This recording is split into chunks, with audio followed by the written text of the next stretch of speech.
Dans son état d'innocence, l'homme vivait dans une heureuse communion avec celui dans lequel sont cachés tous les trésors de la sagesse, de la science. Colossiens 2:3.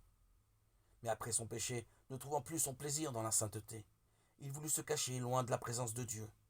Telle est encore la condition du cœur. Irrégénéré, il ne bat pas à l'unisson avec le cœur de Dieu. Il ne trouve par conséquent aucune jouissance dans sa communion. Le pécheur ne connaîtrait pas le bonheur en la présence de Dieu.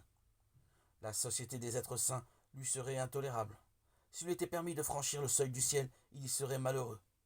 L'esprit de complet désintéressement, d'indifférence qui règne en ce lieu où tous les êtres sont en harmonie avec l'amour infini, ne ferait vibrer dans son cœur aucune corde sensible.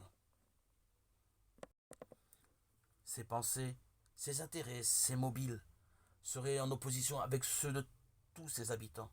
Il serait une note discordante dans la mélodie du ciel. Le ciel serait pour lui un lieu de torture. Sa seule pensée serait de s'éloigner de la face de celui qui en est la lumière et la joie. Ce n'est pas un décret arbitraire de la part de Dieu qui interdit l'accès du ciel aux méchants. Ils en sont exclus par leur incapacité de jouir de la compagnie de ses habitants. La gloire de Dieu serait pour eux un feu dévorant. Ils accueilleraient avec joie la destruction pour échapper à la présence de celui qui est mort pour les racheter.